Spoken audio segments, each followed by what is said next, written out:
Hi, praise Lord. Good afternoon to everybody.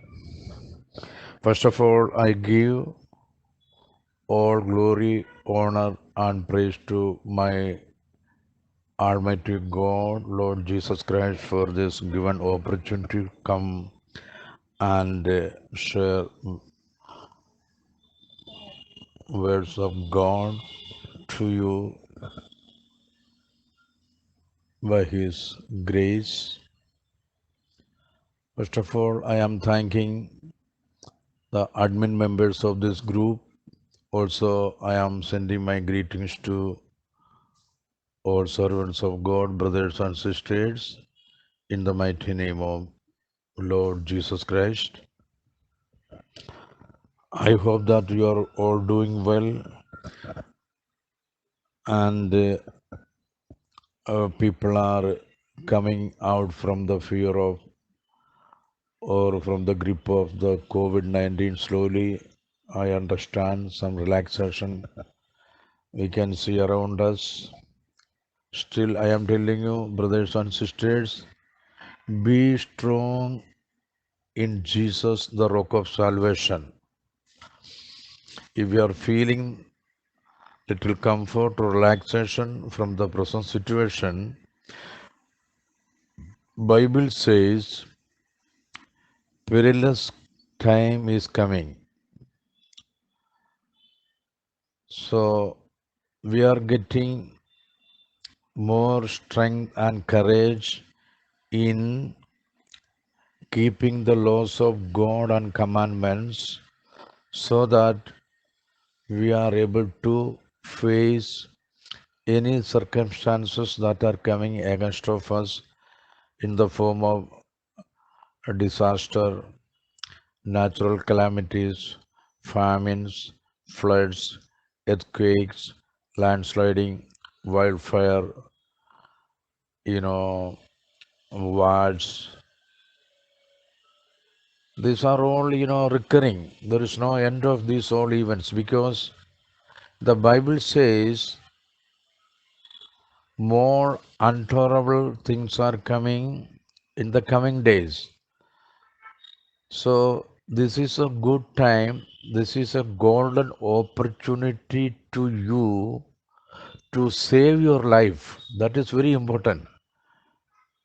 A man's main important thing in the life is to secure his life. This lifespan is maximum, according to Bible, 70, 80, plus all sufferings and miseries will come. Or if you look around the world, we can see people are living 100 years, 120. That is very rare. But the span of a man's age is written in the Bible is 70, 80. Then rest of his life is troublesome. So through this group, New Testament Salvation Doctrine group, you are able to listen the messages in three languages, that is in Malayalam, English and Hindi. And this is a very good opportunity to listen the gospel and understand what is the truth and what is the false. Because in the Christendom, is the showers of gospels are there in different angles, different doctrines. People are puzzled and confused. They are running helter-skelter to find out which is the truth. I am telling you, there is no need of you running here and there to find the truth, but to read the Bible. And whenever you are hearing a gospel, please check with the Bible.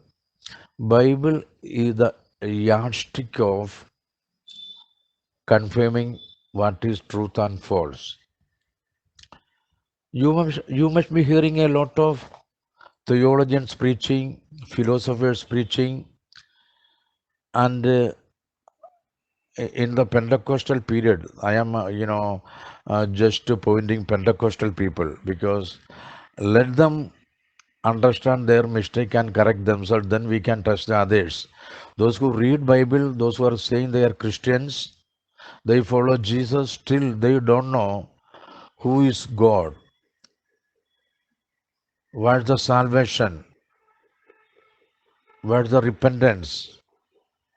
So these sound doctrines which apostles preached and taught, we have to understand nowadays, because the time is coming to the end. 2021 years before, it was saying that the end of the world is coming. 2000 years past now. Still, the Bible says His coming is soon. So every day when we wake up from our bed, we have to understand that we have come near to another day, near to our death. That is going to happen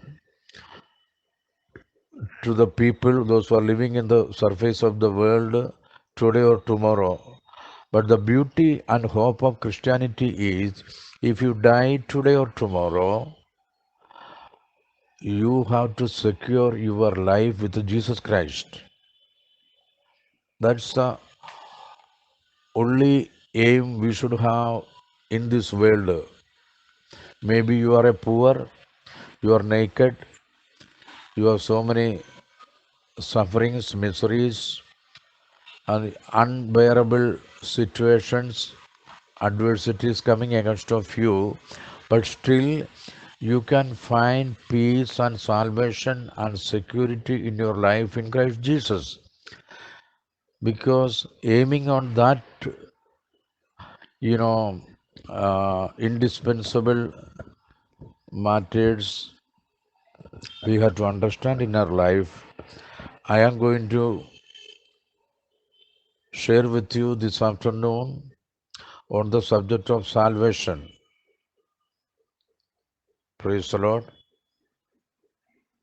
Nobody knows the meaning of salvation in the exact way they have to understand. Simply, people doesn't know what is salvation. For getting salvation, according to knowledge and wiseness of men, they found so many religious rituals to achieve the salvation, and this is followed by different religions.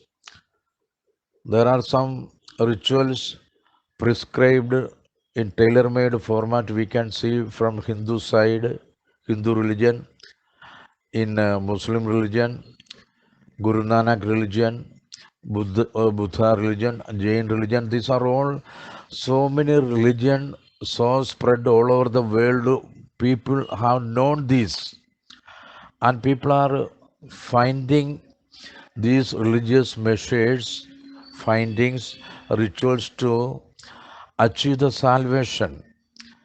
But when we are coming to the Bible, nowhere Christianity is shown or depicted as a religion. Christianity is not a religion, because this salvation through our Lord Jesus Christ is not meant for a particular class, people, caste, creed, color, language, nation, etc. But this salvation in the Bible is belong to all humanity of all the world. So this afternoon, I am not giving much time for my introductory words. I am straight away going to the message, salvation, because this is very, very important thing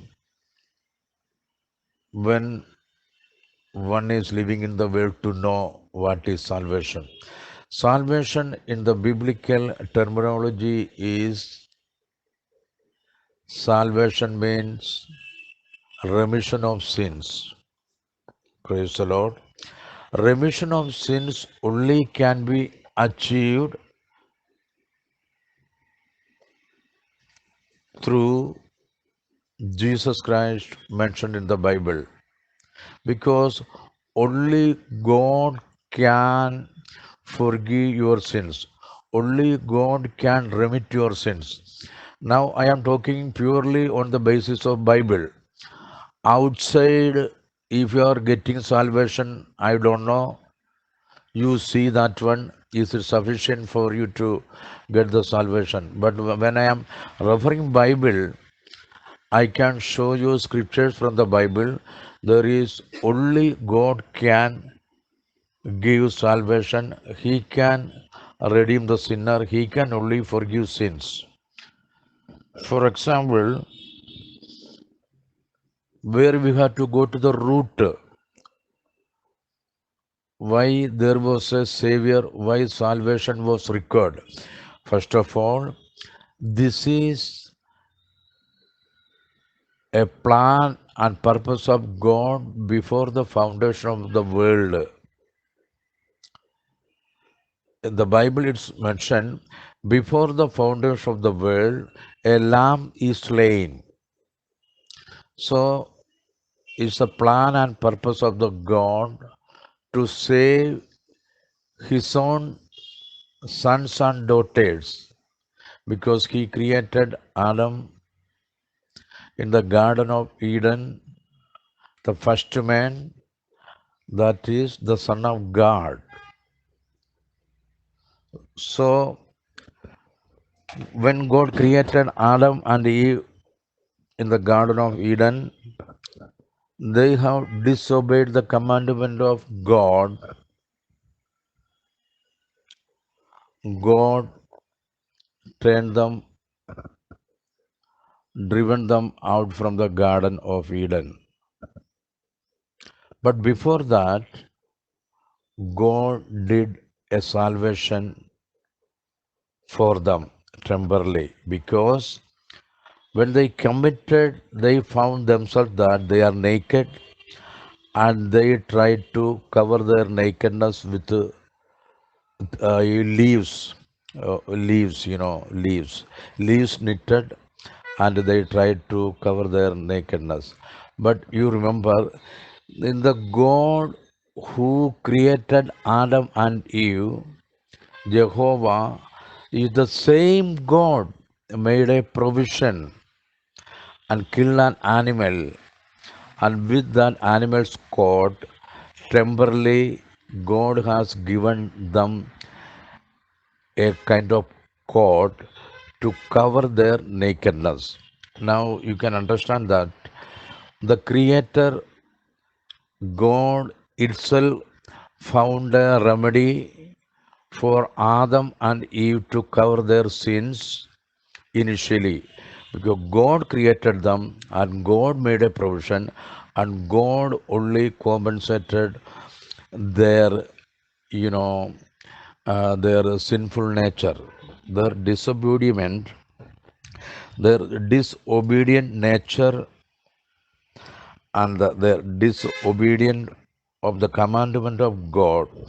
God Himself found a remedy of shedding a blood. That's a symbol we can see in Christ Jesus.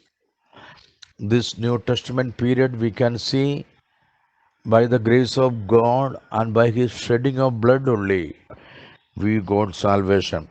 This salvation meant is for everlasting life. We are living with God eternally. That is the salvation the Bible teaches. The other salvations of the religion's teaching is different. On that salvation and rituals, what they do, I don't think that they are getting an eternal life with God. But the Bible teaches the salvation. Anybody is coming and getting remission from the sins, who the Savior Himself is, purpose and had a plan in their mind before the foundation of the world. On that only people will be saved and live eternally with our God. So in Old Testament, I am going to read some scriptures for you. Who was the Savior? Savior only can save your life. Savior only can give salvation. So in that case, I am going to refer some scriptures for your immediate reference and understanding. I am reading a scripture from Psalms chapter 106 verse 21. There it is saying, they forgot God, their Savior, which had done great things in Egypt. So from this chapter we can see there's a background history is there that I am going to give very briefly, because the Israel people were under Pharaoh slavery 480 years in Egypt. From there, one day God heard their prayers and cries because they were slaves.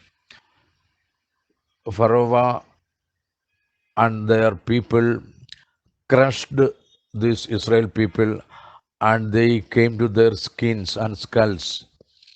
There was no freedom. They were slaves. You know very well, slaves have no freedom. And that time they were given the task of building, buildings with, brimstone. And we can say all the pyramids in Egypt in the olden times, we can see that this Pharaoh and his people made slaves of Israel, and they their hands behind these old buildings and statues and old monuments in Egypt we can see. So when they were under the slavery of Pharaoh, they cried out to Jehovah.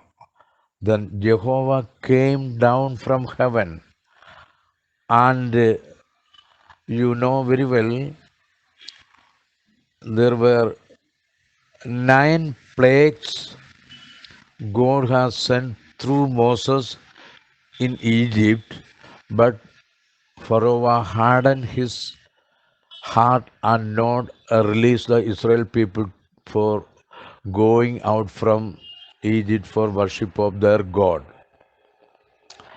And this slavery 450 years was lasted because of the disobedient or the commandment of God given to Abraham for sacrifice. There also he committed a mistake.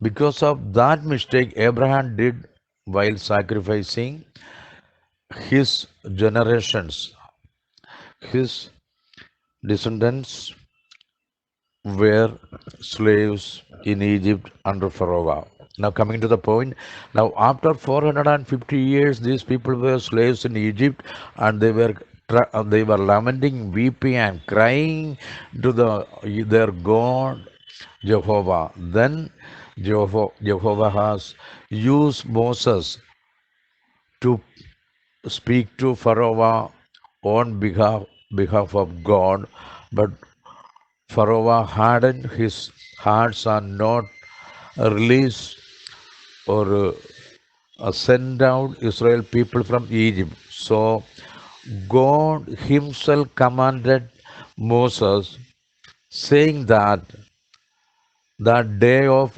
deliverance of Israel from Egypt, a lamb, God has commanded them, each and every family has to take a lamb, kill in the midnight, and pour out the blood in the doorposts, and all people has to stay inside locked. Like that, when corona was there, people were inside the house and locked. Like that, God has given a commandment, you have to kill a lamb unblemished. That symbols the Christ. So that lamb was slain, and Israel people took the blood and pour out the doorposts. So the day of the deliverance of the midnight, the killer angel, that is the God himself, was visiting the Egypt nation, where God found the bloodstains of the slain lamb. That means all Israel people, they killed a lamb and took the blood and poured in the doorpost of Israel house. There the killer angel, otherwise Jehovah not touch anybody and all people lived. But on the other hand, all the Israel people, Egyptian firstborn and animals were killed the same night. See, this is happening. This salvation and damnation. Otherwise, we can see the salvation and destruction is happening same time in Egypt. Praise the Lord. So the midnight of the deliverance of Israel people, a lamb is slain, and the blood save Israel people from the destruction or from the death of their life. Like that, in the New Testament, when we are coming, we can see that the same blood, that same commandment was in the Old Testament was applied to the New Testament, but instead of a physical lamb that is having four legs or 2 ears or one tail, that was the symbol of Jesus Christ, an unblemished lamb. In the New Testament, we can see that is Christ Jesus. So I am going to, figure out some scriptures for your immediate understanding. Who was the Savior of the Old Testament? That I am going to read this one. I already read 106:21. They forgot God, their Savior. So their Savior was God Jehovah, which had done great things in Egypt. Then Isaiah chapter 43 verse 3 saying, "For I am the Lord the God, the Holy One of Israel, thy Savior. I gave Egypt for thy ransom, Ethiopia and Sheba for thee." Isaiah 43:11 says, "I, even I am the Lord, and beside me there is no Savior." You please remember and underline this scripture. I, even I am the Lord, and beside me there is no Savior. Praise the Lord. Mark this scripture very carefully. And Isaiah chapter 45:15 say, "Verily thou art a God that hideth thyself, O God of Israel, the Savior." Isaiah chapter 45:15 saying, "Verily thou art a God that hidest thyself, O God of Israel, the Savior." Isaiah chapter 41:21 saying, "Tell ye and bring them near, yeah, let them take counsel together, who had declared this from ancient time, who have told it from that time. Have I not I the Lord, and there is no God else beside me, a just God that I say are a Savior. There is none beside me." Isaiah chapter 49:26 saying, "And I will feed them that oppress thee with their own flesh, and they shall be drunken with their own blood, as with the sweet wine. And all flesh shall know that I, the Lord, I am the Savior and the Redeemer, the mighty one of Jacob." Here, this scripture is saying, all flesh shall know that I am the Lord. That means I am the Jehovah, Yahweh. I am the Savior. That means those who save, Savior, and the Redeemer. So, Jehovah, Old Testament of Jehovah was Lord, Savior, Redeemer, Mighty One. So there is only one God in the Old Testament, that was Yahweh. He was the Savior. So Isaiah chapter 60 verse 16 saying, "Thou shalt also suck the milk of the Gentiles and shalt suck the breast of kings, and thou shalt know that I, the Lord, am the Savior and the Redeemer, the mighty one of Jacob." In Hosea chapter 13:4 say, "And I am the Lord the God from the land of Egypt, and thou shalt know God but me, for there is no Savior beside me." Praise the Lord. Now we can see that Old Testament Jehovah was the Savior, and that Savior is saying there is no Savior beside him. And the Old Testament God, Lord, Yahweh, Jehovah is the God, mighty one, holy one. He is a redeemer, he is the savior, he is a king, he is the creator, he is the husband, he is the father. These all titles, all offices he is having because he is an unseen God, an omnipotent, omniscient, omnipresent God. He is the only Savior who saved Israel people from the bondage of Egyptians or Pharaoh. The same Savior in New Testament we can see. That is who? That is none else. The same God of Old Testament came to this world in the form of a man that is called Lord Jesus Christ. So I am going to read a scripture for your kind understanding.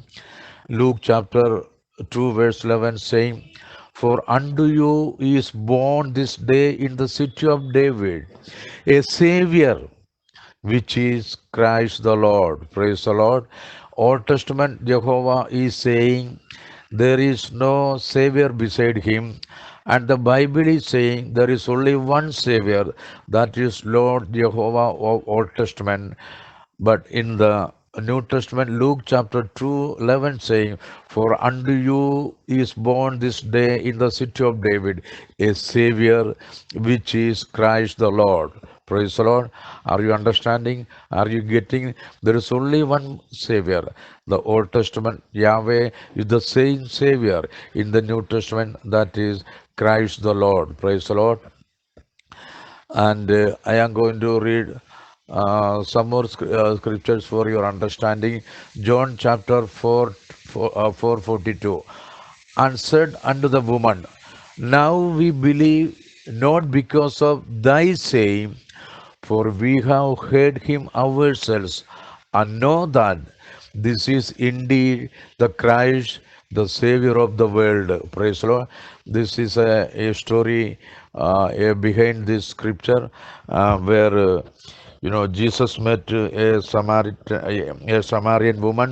She was having five husbands, and we can say a harlot. And when after the interaction with this Samaritan lady, she was looking forward to receive a Messiah.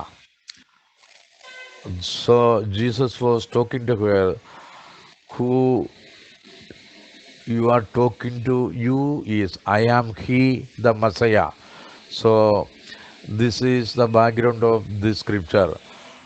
And she went outside and the city of Samaria and said, "Indeed, I have found the Messiah we are looking for, that is Jesus Christ." So after hearing the testimony of this harlot, the people say, and said unto the woman, "Now we believe not because of thy saying, for we have heard him ourselves and know that this is indeed the Christ, the Savior of the world." Praise the Lord. Acts 13:23. "Of this man's seed has God, according to his promise, raised unto Israel a Savior, Jesus." Ephesians chapter 5:23 saying, "For the husband is the head of the wife, even as Christ is the head of the church, and he is the Savior of the body." Philippians chapter 3:20 saying, "For our conversation is in heaven, from whence also we look for the Savior, the Lord Jesus Christ." First Timothy chapter 2, verse 3 saying, "For this is good and acceptable in the sight of God our Savior." First Timothy 4:10 saying, "For therefore we both labor and suffer reproach because we trust in the living God, who is the Savior." That means living God is Jesus Christ. He is the Savior of all men, especially of those that believe.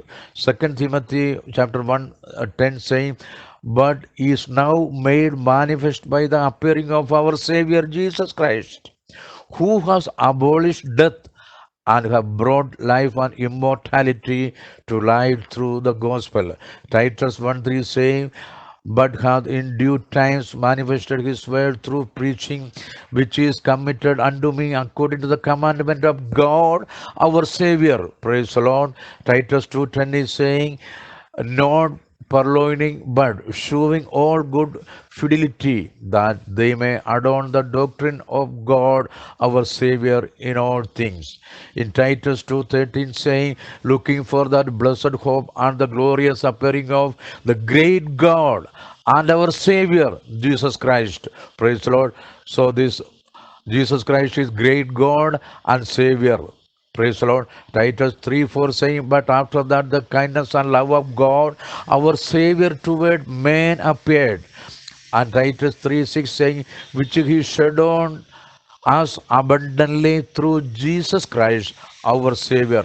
Second Peter 1:1 saying, "Simon Peter, a servant and an apostle of Jesus Christ, to them that have obtained like precious faith with us through the righteousness of God and our Savior Jesus Christ." Praise the Lord. Hallelujah. Second Peter 3:2 saying that ye may be mindful of the words which were spoken before the holy prophets, and of the commandment of us, the apostles of the Lord and Savior. Praise the Lord. Hallelujah. Praise the Lord. 2 Peter 3:18 is saying, "But grow in grace and in the knowledge of our Lord and Savior Jesus Christ. To him be glory both now and forever."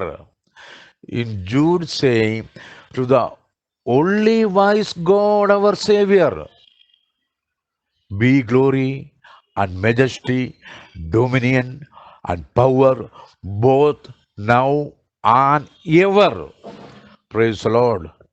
My dear brothers and sisters, those who are listening this message this afternoon with humble hearts, also with much concern and agony, I am telling you, there is only one Savior, that is the Old Testament from Genesis to Malachi, that is Yahweh, is the same God in New Testament, that is our Lord Jesus Christ. That's why our Apostle Peter on the day of Pentecost preached to the people, "Repent and be baptized, every one of you, in the name of Jesus Christ, for the remission of sins." See, remission of sins only can be given by God. So that God Peter was preaching here, that is Jesus Christ. And he challenged the whole universe and said in Acts 4:12, "Neither is the salvation in any other, for there is none other name under heaven given among men whereby we must be saved." So the apostles who spent their time with Jesus 3.5 years, God has chosen them, selected them, anointed them, taught them, shown miracles to them, given power and authority to them, preached and taught the gospel for this period, that is the period of grace or the dispensation of grace. This doctrine apostle, priest, taught and administered, we have to follow and obey. When we are obeying the commandments and doctrines of apostles, we are indirectly obeying the commandment of Jesus Christ. So don't be fooled and cheated by the false Trinitarian preachers are preaching there is Trinity, there is Tritham, Triyegatvam, first person in Trinity, second person in Trinity, third person in Trinity, one God sent another God. No, it is not. It's all false preaching. The same God of Old Testament from Genesis to Malachi, the same God manifested in the flesh. That is written in First Timothy 3:16. Without controversy, great is the mystery of godliness. God was manifested in the flesh. Which God? Is the God what we see in Genesis chapter 1 verse 1. In the beginning God created heavens and earth. The same God in the New Testament, that is our Lord Jesus Christ. He is the Savior of the whole world. I have given and so many scriptures in front of you. I read for your kind information. Therefore, my dear, my beloved, loving brothers and sisters, don't give ear to, don't listen to this false preachers and teachers of this world. They must be having BTH, MDH, Master of Divinity, PhD. They must be they are popular preachers. They are good orators. They have wisdom from the world, but don't listen to them and lose your eternity. If you are listening this, all you false prophets of the so-called churches, we can see around you, IPC Sharon, Church of God, Assemblies of God, WME, TPM, Peniel, Bethel, these all so many churches you can see around you, but these people are preaching the false doctrine, and the main preachers on the top position they are holding are false preachers and teachers. If you are listening their verses, you are rejecting the words of Christ and apostle. So really you are going to face destruction and damnation.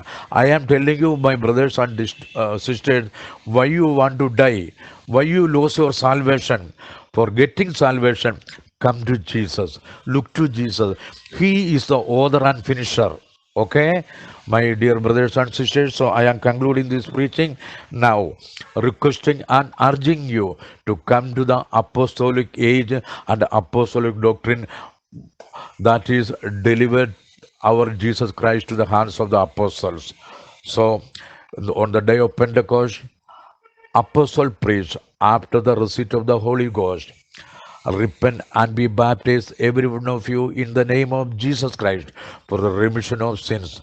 Those who heard the command preaching of Peter, they repented, they baptized in the name of Jesus Christ for the remission of sins, and they kept fellowship with apostle doctrine and prayed, and they gathered together house to house, breaking of bread. To them God added to his church. So, my dear brothers and sisters, if you are not added to Lord's church according to the first century on the day of Pentecost, if you are not coming to that category, you are out of the church, you are outside the church. When Jesus coming with his trumpet, and when the angels sounding the trumpet, you will not be transformed. If you are not died, you will not be transformed, but people will be risen from the death. They are died in Christ, they will rise first. Then those who are living, they are transformed together, they be taken into the skies. So my dear brothers and sisters, how one die in Christ Jesus, that is only possible baptism in the name of Jesus Christ. That is the symbol of you are dying, burying, and resurrecting with Jesus. So if you are not taken baptism in the name of Jesus Christ, so far your life up to this moment, listen this message and obey the first act of apostles for getting remission from the sins and inherit the kingdom of God. May God bless you. I am going to pray for you. Heavenly Father, thank you for this wonderful time, oh Lord. This afternoon, you have given me this opportunity and strength and courage to preach this gospel, this New Testament salvation doctrine group, as it is written in the Bible, O Lord. Now speak to them, O Lord. Touch their heart and mind to obey the gospel what they heard this afternoon. Bless them, O Lord. Nobody should perish, O Lord, because you have already made a place for Satan and company. So that hell is you are not made meant for the men, but for the Satan and company. But those who have not obeyed the gospel of Jesus Christ and apostle, they will be thrown to the lake of fire. It is written in the Bible. So no soul should perish. Those who are listening to this message, O Lord, asking this small prayer in the mighty name of Jesus Christ. May God bless you all. If God wills, if He is tarrying, I will come next Wednesday and I will share with you the word of God. May God bless you. Praise the Lord. Thank you, Jesus.